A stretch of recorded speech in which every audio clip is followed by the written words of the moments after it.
السلام علیکم. آج کا ہمارا ٹاپک ہے فگرز آف اسپیچ، جسے اردو میں صنائع بدائع یا صنعتیں کہا جاتا ہے. یہ ٹاپک آپ کو انگلش میں بھی ہے اور اردو میں بھی ہے. فرق صرف اتنا ہے کہ اردو میں یہ آپ کو تفصیل میں ہے، ڈیٹیل میں ہے، اور پیپر میں اردو میں ڈیفینیشن بھی پوچھی جائیں گی، تعریف بھی پوچھی جائے گی، اور صنعت کو یا فگر آف اسپیچ کو پہچاننا بھی پڑے گا. جبکہ انگلش میں آپ کو صرف اور صرف اس کو پہچاننا پڑے گا، شناخت کرنا پڑے گا. فگر آف اسپیچ ہے کیا، اس کا کام کیا ہے؟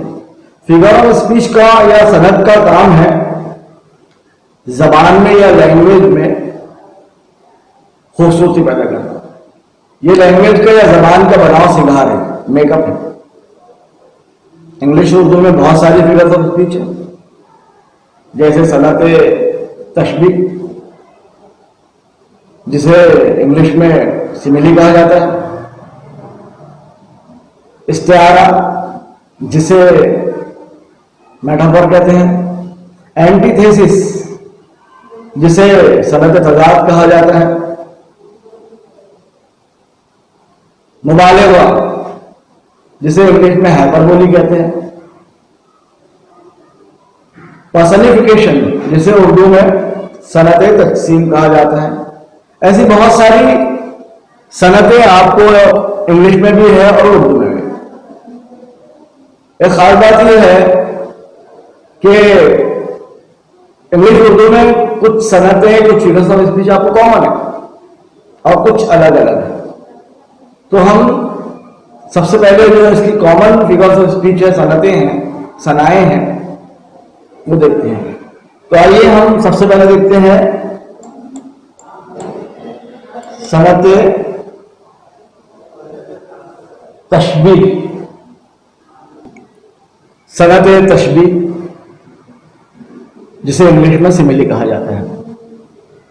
صنعت تشبیہ کی تعریف ہے کہ صنعت تشبیہ کی تعریف یوں ہے: کسی مشترک خصوصیت کی بنا پر ایک چیز کو دوسری کے جیسا قرار دینا تشبیہ کہلاتا ہے. کسی مشترک خصوصیت کی بنا پر ایک چیز کو دوسری کے جیسا قرار دینا تشبیہ کہلاتا ہے. مثال کے طور پر میر تقی میر کا ایک مشہور شعر ہے کہ نازکی ان کے لب کی کیا کہیے، نازکی ان کے لب کی کیا کہیے، پنکھڑی ایک گلاب کی سی ہے. اب یہاں پر شعر پھر دہراتا ہوں میں کہ نازکی ان کے لب کی کیا کہیے، نازکی ان کے لب کی کیا کہیے، پنکھڑی ایک گلاب کی سی ہے. اس شعر میں محبوب کے لب کو یعنی کہ ہونٹ کو گلاب کی پنکھڑی سے تشبیہ دی گئی ہے، یا محبوب کے لب یا ہونٹ کا موازنہ گلاب کی پنکھڑی سے کیا گیا ہے. اب اس میں محبوب کے ہونٹ، لب ایک مختلف چیز ہے، الگ چیز ہے، اور گلاب کی پنکھڑی ایک الگ چیز ہے، دونوں میں کوئی تعلق نہیں ہے. لیکن ان کے درمیان ایک خصوصیت مشترک ہے، کامن ہے، اور وہ ہے عدالت. اس مشترک خصوصیت کی بنیاد پر ان دو مختلف چیزوں کے درمیان موازنہ کیا گیا ہے، کمپیریزن کیا گیا ہے، ایک کو دوسرے کے جیسا بتایا گیا ہے. مختصر تشبیہ میں، سملی میں ایک چیز کو دوسرے کے جیسا بتایا جاتا ہے. اس کو صنعت تشبیہ یا انگلش کے اندر سملی کہتے ہیں. جیسے انگلش کے اندر ایز ریڈ، ایز روز، تو یہ ایز یا لائک، ایسے ورڈز کا اس میں استعمال کیا گیا کیونکہ ایک کو دوسرے کے جیسا بتاتے ہیں. اردو میں جیسا، جیسی، سا کی طرح، مانند، یہ الفاظ اس کے اندر استعمال ہوتے ہیں. ایک کو دوسرے کے جیسا بتاتے ہیں، ڈائریکٹلی نہیں کہتے ہیں. جیسے محبوب کے لب کو، ہونٹ کو گلاب کی پنکھڑی کے جیسا بتایا گیا تھا. ڈائریکٹلی یہ نہیں کہہ دیا گیا تھا کہ محبوب کے ہونٹ یا لب اس کے گلاب کی پنکھڑی ہے. ڈائریکٹلی نہیں کہا جاتا، کسی کو کسی کے جیسا بتایا جاتا ہے. نازکی ان کے لب کی کیا کہیے، پنکھڑی ایک گلاب کی سی ہے. اب اس میں ایک بات اور قابل غور ہے کہ اردو اور انگلش میں سملی یا صنعت تشبیہ کے درمیان جو آپ کو سلیبس کے اندر فرق ہے وہ یہ ہے کہ اردو میں یہ تھوڑا تفصیل سے یہ ٹاپک آپ کو ہے اور انگلش میں بس مختصر انداز میں کہ پہچاننا پڑے گا.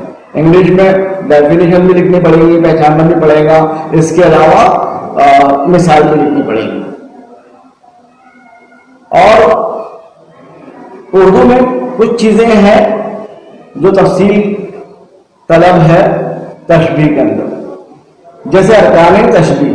ارکان تشبیہ، ارکان تشبیہ آپ کو اردو میں یہ چیزیں بھی پوچھی جائیں گی. اب ارکان تشبیہ کیا ہے؟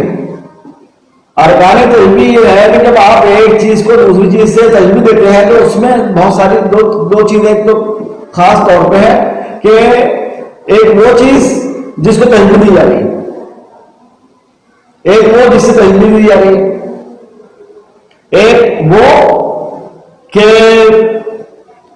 جس بنا پہ تشبیہ دی جا رہی ہے، اور ایک وہ جو تشبیہ کے لیے الفاظ استعمال کیے جا رہے ہیں. تو جس یہ ارکان تشبیہ ہوئے تو ارکان تشبیہ ہے مشبہ، مشبہ بھی، وجہ تشبیہ، حرف تشبیہ. مشبہ، مشبہ بھی، وجہ تشبیہ اور حرف تشبیہ. یہ مشبہ کیا ہے؟ مشبہ کہتے ہیں تشبیہ شعر میں یا کلام میں، زبان میں وہ لفظ جو آپ استعمال کرتے ہیں جس کے لیے تشبیہ کا استعمال ہوتا ہے اس کو مشبہ کہتے ہیں. جس کے لیے تشبیہ کا استعمال کیا جاتا ہے وہ، یا جس لفظ کو تشبیہ دی جاتی ہے، جس لفظ کو تشبیہ دی جاتی ہے، جس کو کسی کے جیسا بتایا جاتا ہے تو اس کو مشبہ کہا جاتا ہے. جیسے وہ شعر جو میں نے آپ سے مطلب شعر عرض کیا تھا کہ نازکی ان کے لب کی کیا کہیں، یہاں پر محبوب کے لب یعنی کہ ہونٹ کے لیے تشبیہ دی گئی تھی، اس کے لیے تشبیہ کا استعمال کیا گیا تھا. تو یہاں محبوب کے لب یہاں پر ہو گیا مشبہ. دوسری چیز ہے مشبہ بھی. مشبہ بھی کہیں گے وہ لفظ جو آپ جس سے تشبیہ دی گئی، وہ چیز جس سے تشبیہ دی گئی وہ مشبہ بھی کہلائے گی.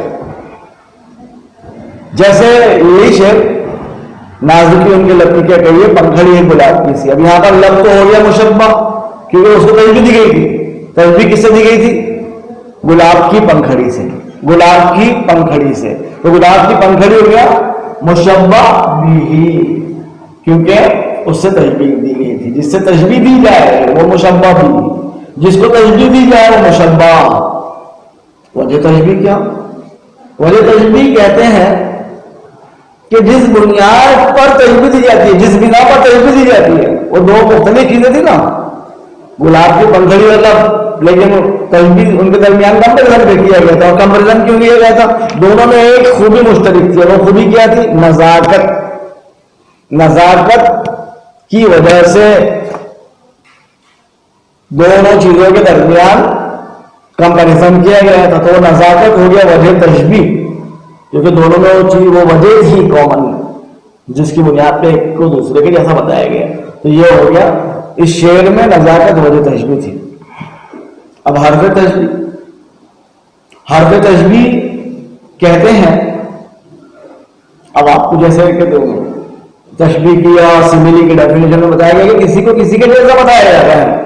جیسا بتایا جاتا ہے. اس میں جو ایسے الفاظ استعمال ہوتے ہیں نا، جیسا، سا، سی، مانند کی صورت، یا انگلش میں لائک اور ایز، یہ والے الفاظ جو ہے حرف تشبیہ کہلائیں گے، حروف تشبیہ کہلائیں گے.